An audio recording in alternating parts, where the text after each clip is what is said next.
नमस्कार दोस्तों। भारत में तरक्की की बातें हो रही हैं और हमारा पप्पू जो है वो भस्मासुर हो गया है। यानी कि भस्मासुर वो होता है जिस चीज के ऊपर हाथ लगा दे वो भस्म हो जाती है।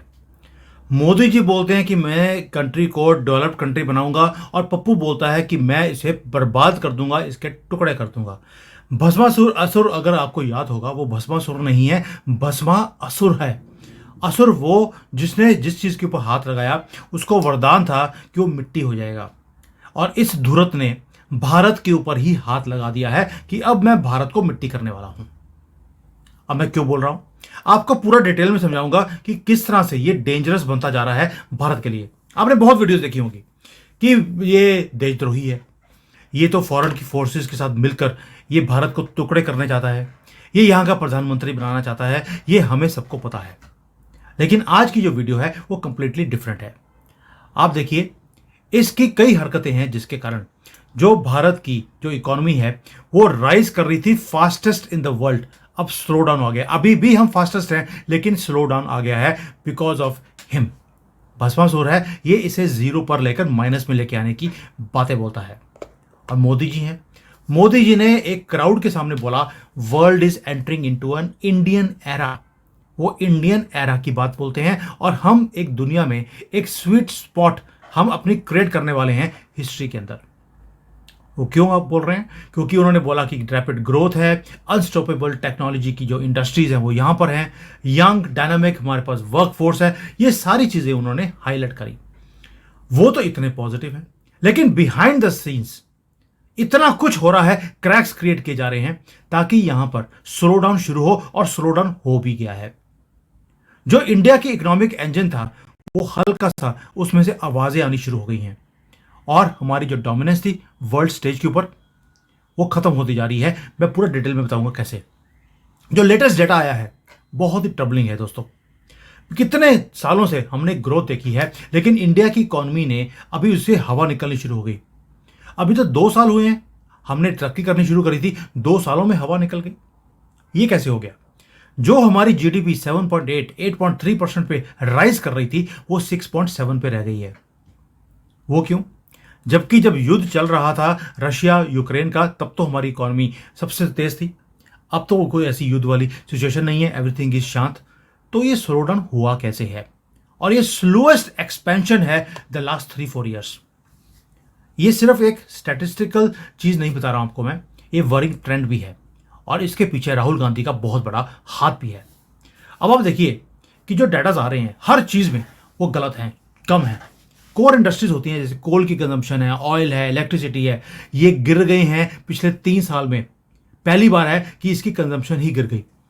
कार सेल्स हैं वो 19% गिर चुकी हैं एक महीने में, सितंबर में, जबकि ये फेस्टिवल सीजन है। यानी कि कंज्यूमर कॉन्फिडेंस नीचे आता जा रहा है और कंजम्पशन कम होने का मतलब है कोई भी चीज ठीक नहीं चल रही।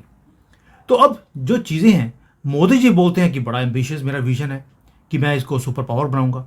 तो कहां पे चीजें गलत हो रही हैं ये चीज देखते हैं। अब हुआ क्या है? हुआ यह है कि जो ये काले बादल आपको दिखाई देते हैं इंडिया की इकोनॉमिक मिरेकल के ऊपर, अब राहुल गांधी ने उसमें क्या काम किया, भस्मा असुर वाला। उसके लिए एक आंसर देना पड़ेगा आपको कांग्रेस पार्टी के स्पोक्स पर्सन जयराम रमेश, वही जिनकी इंदिरा गांधी से मिरेकलसली शक्ल बड़ी मिलती है।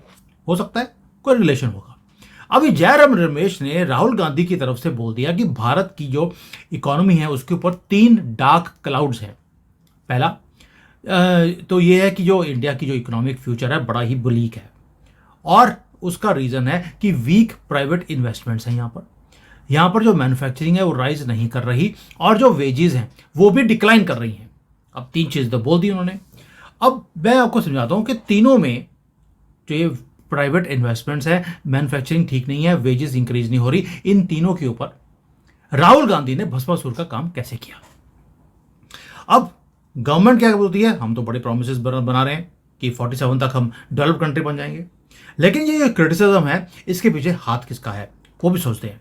पहला आते हैं मैन्युफैक्चरिंग के ऊपर। फिर मोदी जी का एजेंडा था मेक इन इंडिया का, और सबसे ज्यादा चैलेंज मेक इन इंडिया में ही कांग्रेस ने यानी कि राहुल गांधी ने डाल दिया। मैन्युफैक्चरिंग यहां पर होने ही नहीं दे रहा और ये सेंट्रल है मोदी जी के विजन के लिए कि मुझे अगर सेल्फ रिलायंट बनना है, आत्मनिर्भर बनना है, पावरफुल इंडिया को क्रिएट करना है, तो मुझे मैन्युफैक्चरिंग यहां पर क्रिएट करनी पड़ेगी। और मोदी गवर्नमेंट ने मेक इन इंडिया पे बहुत इनिशिएटिव्स लिए, मैं खुद विटनेस उसका, और प्रोमिस दिए हैं लोगों को कि मैं कंट्री की जो इकोनॉमी है उसे ट्रांसफॉर्म कर दूंगा by making India a manufacturing hub. लेकिन ये सब कुछ करने के बाद भी जो फैक्ट्री की आउटपुट है वो कम होती जा रही है, या रुकी हुई है, नहीं नीचे आ रही है। और जो सितंबर के अंदर जब सारी चीज़ों को मैंने ट्रैक किया, वो देखा कि सबसे स्लोएस्ट रेट ऑफ ग्रोथ है मैन्युफैक्चरिंग के अंदर। यानी कि जो मोदी जी का एम्बिशन है उसे रोकने के लिए वो सारे काम किए जा रहे हैं। अब ये क्यों बोल रहा हूँ, अगर आपने मेरी वीडियो देखा होगा तमिलनाडु के ऊपर, वहां पर एप्पल की फैक्ट्री में स्ट्राइक थी, सैमसंग की फैक्ट्री में स्ट्राइक है, 2 महीने हो गए स्ट्राइक खुल नहीं रही, जबकि मैनेजमेंट ने सारी बातें मान ली हैं इन वर्कर्स की, लेकिन वो स्ट्राइक बंद नहीं कर रहे क्योंकि पीछे से इशारा है स्ट्राइक बंद नहीं करनी है। टाटा की फैक्ट्री में आग लगा दी गई, रेलवे ट्रैकों को उड़ाया जा रहा है, इवन की जो हमारे फ्लाइट्स हैं वहां पर बॉम्ब हॉक्स, एक दिन में जो फोन आए हैं कि 20 डिफरेंट फ्लाइटों में बॉम्ब है। आप समझते हैं कि इन चीजों के साथ के कारण कभी भी कंट्री के अंदर राइस हो सकता है, और भस्मासुर ये काम कर रहा है सारे, इसके पीछे उसी का षड्यंत्र है, क्योंकि उसका तो मंशा है कि भारत के टुकड़े करने हैं। और ये जो स्ट्राइक्स हो रही हैं, आग लग रही है, क्या ये हमारी मैन्युफैक्चरिंग को कभी राइज करवाएगा? कभी भी नहीं है। उनको, कांग्रेस को और राहुल गांधी को एक ही है कि मोदी जी का जो ड्रीम है मेक इन इंडिया का, और भारत को एक इलेक्ट्रॉनिक्स के सुपर पावर बनाना है, पावर हाउस बनाना है, इसे पूरा नहीं होने देना। इसीलिए उनके जो बोल्ड विजन्स हैं उसको खत्म करने का एक ही तरीका है कि भारत में तरक्की ना होने दिया जाए, क्योंकि भारत में अगर तरक्की होगी कांग्रेस की गंदी सरकार कभी आ ही नहीं सकती। इसलिए सबसे पहला वार हमेशा रीढ़ की हड्डी पे किया जाता है। उन्होंने वार किया सबसे पहले मैन्युफैक्चरिंग के ऊपर। और दूसरा काम करते हैं कि जो लेबर है, उन्होंने बोला कि जो वेजेस हैं, वेजेस इंक्रीज नहीं हो रही। इसके ऊपर पूरा अध्ययन किया जब मैंने, तो मुझे पता लगा कि भाई सबसे स्टार्टलिंग चीज ये है कि हमारा 46% से ज्यादा जो लेबर है वो तो खेतों में काम करती है, और खेतों में काम करने वाले लोग बढ़ते जा रहे हैं कम होने की बजाय। और जो मैन्युफैक्चरिंग है उसके अंदर लोग काम करने वाले मिलते ही नहीं हैं।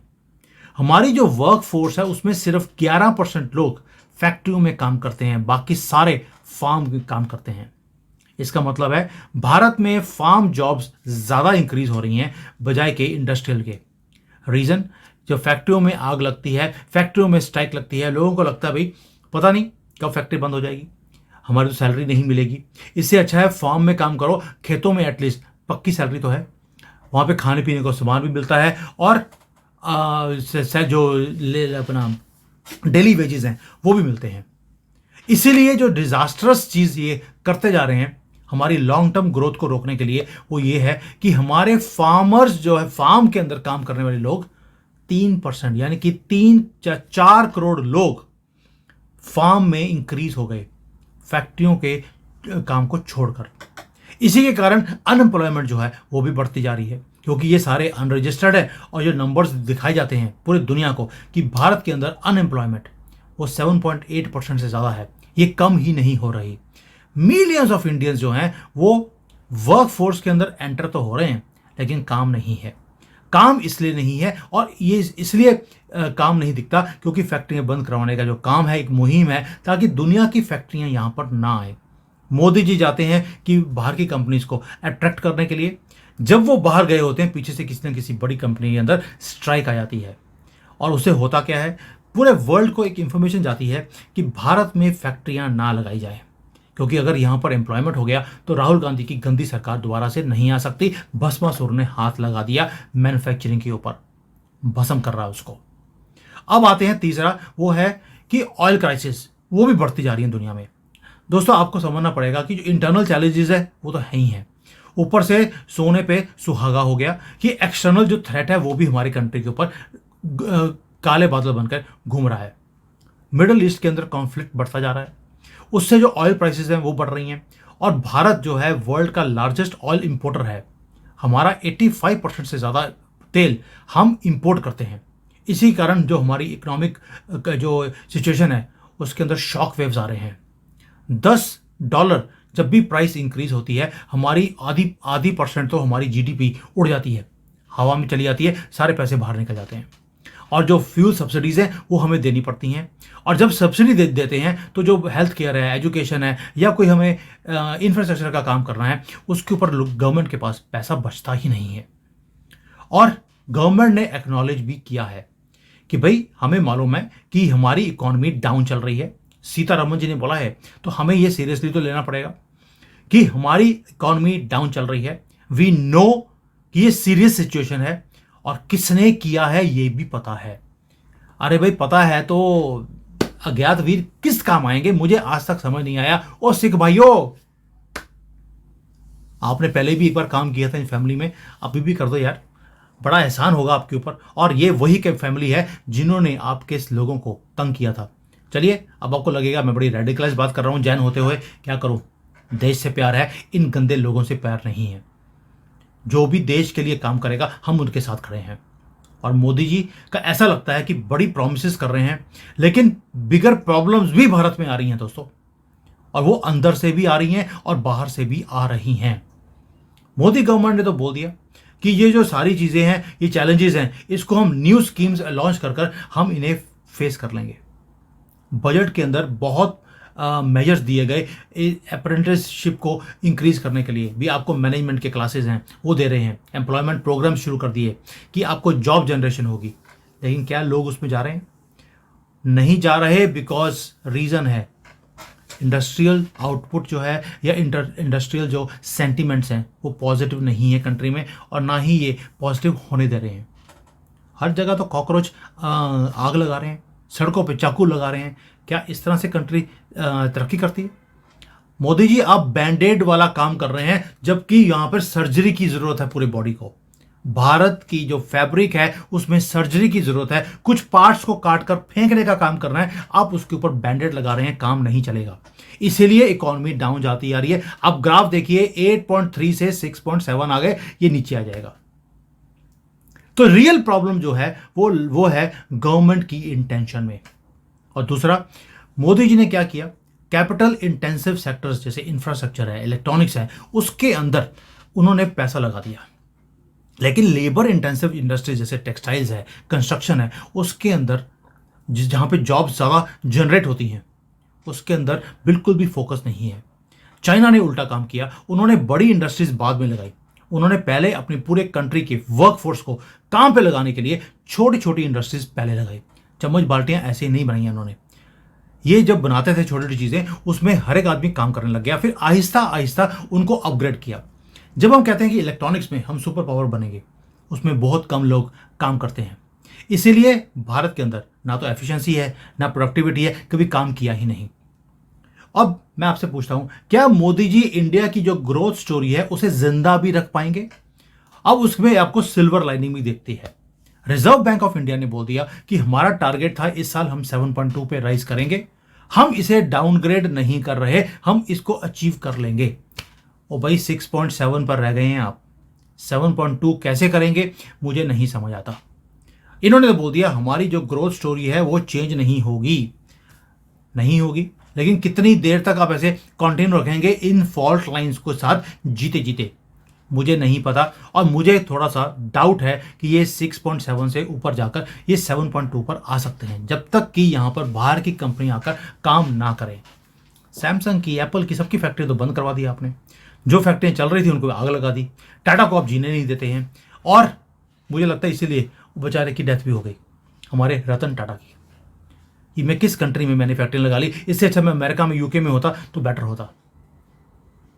और मोदी की गवर्नमेंट ने एक सपने तो भेज दी हमें। पहली बार भारतीयों ने सपना देखना शुरू किया है कि हमारा फ्यूचर सिक्योर है, हम सरवाइव नहीं करेंगे, हम तो थ्राइव करेंगे। यानी कि पहले तो हम सिर्फ अपने आप को बचाने की कोशिश करते थे कि हमारा घर बच जाए, अभी हम बोलते हैं कि वर्ल्ड स्टेज पे हम विश्व गुरु बनेंगे।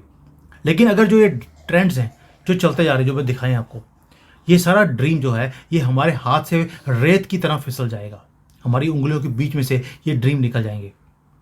और जो पूरा वर्ल्ड है, मैं खुद मानता हूं कि इंडियन एरा में एंटर कर रहा है। लेकिन क्या दुनिया इसको खुशी से देखेगी या डिसअपॉइंटमेंट से? जैसे कांग्रेस के टाइम पे देखती थी हमेशा डिसअपॉइंटेड विद भारत, वो देखने वाला होगा।